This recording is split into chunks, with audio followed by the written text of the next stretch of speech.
Hello, everyone, and welcome back to the Mindful Voices podcast. I'm your host, Charles DeLeon. Today, we're going to dig into something a little heavy, but essential.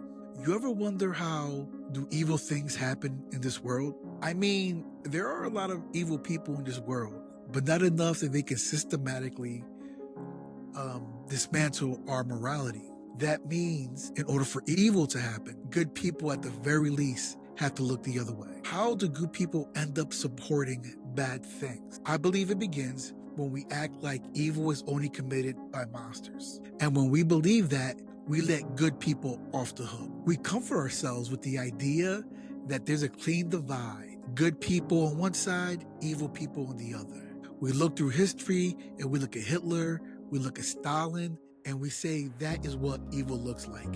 And because we don't see ourselves in them, we believe we're safe, that evil can't touch us. But here's the truth. Evil isn't always loud. It doesn't always look like violence or war or a screaming dictator. Sometimes it looks like indifference. Sometimes it looks like obeying orders, like silence in the face of cruelty, like saying it's not my responsibility.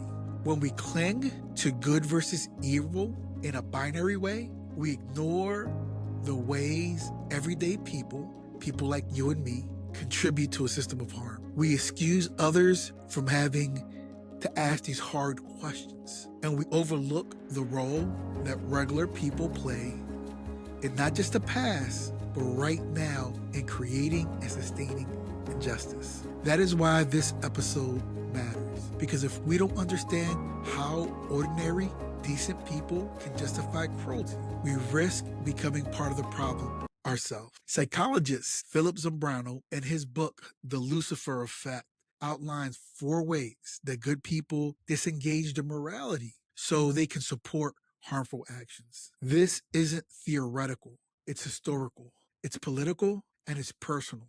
These 4 mechanisms have shown up everywhere. It's shown up in Nazi Germany, in the United States, in the Japanese internment camps, in the torture chambers of Gitmo and Abu Ghraib in Iraq, and today in our southern border where immigrant families are detained in inhumane conditions. We don't need to be evil to do harm. You just need a story, one that convinces you that you're doing the right thing. So let's go through these 4 stories that we tell ourselves to justify cruelty, or to the very least, look away from it. The first story we tell ourselves is moral justification. We take something cruel and rebrand it as righteous. Think about Nazi Germany.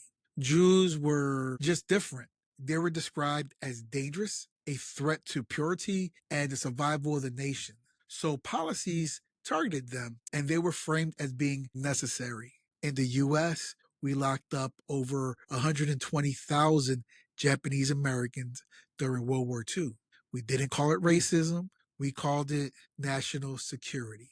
And today, when children are separated from their parents at the borders, and even now in American streets, it's not called cruelty. It's called a deterrent. If we reframe harm as a protection, we can feel good about what we're doing, even when it causes deep pain to other people. Second, people diffuse or dispel responsibilities. This is the I was following orders excuse. It was used by Nazis in Nuremberg, by guards at Japanese internment camps, by U.S. soldiers who participated in the torture at Abu Ghraib.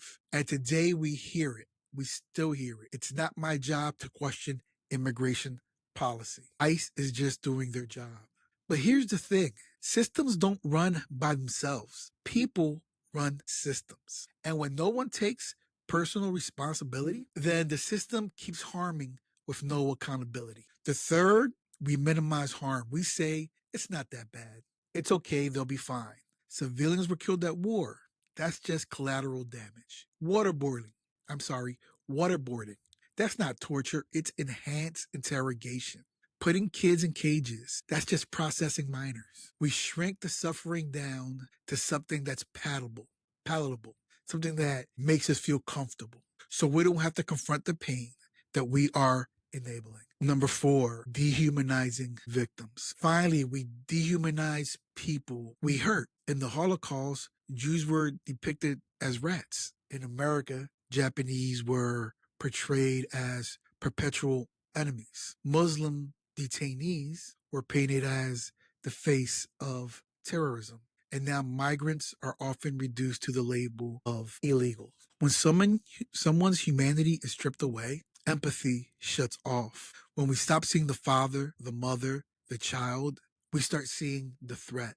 We start seeing the burden. In 1940 through 1942, a Japanese American by the name of Kinji stood behind a barbed wire in the blistering heat of a desert camp in Arkansas, holding his mother's hand. An armed soldier patrolled the perimeter. He was only 10. He had been arrested months earlier for owning a shortwave radio. Their only crime was their ancestry, who they were. The country no longer saw them as neighbors or citizens. They were now the enemy. The newspaper called them disloyal. The politicians called them a threat. And their neighbors and once friends stood silently as 120,000 Japanese American were rounded up and imprisoned without charges, trials, or evidence. When a group is dehumanized, all it takes is fear and a narrative to justify the unthinkable. And history will call it security, not cruelty. So why does this matter? Because these four excuses are still alive today in our media, in our politics, in our conversation, in our religion. And they let good people, loving, church-going, decent, support and ignore things that they otherwise would condemn. If you care about human dignity, you have to be willing to ask yourself, what story am I believing to make myself okay with cruelty? Because the cost of comfort often is someone else's suffering. Because this is the hard truth. Evil doesn't always come wrapped up in rage or hatred. Sometimes it looks like bureaucracy, like silence, like a shrug. We don't have to be perfect, but we have to be awake. Let's stop pretending evil is something somebody else does. They do it, we don't. Because sometimes it's what we justify, it's that one excuse at a time that makes us make evil decisions. Thank you for listening. Be thoughtful, be compassionate, and when it matters, choose courage over comfort. Later.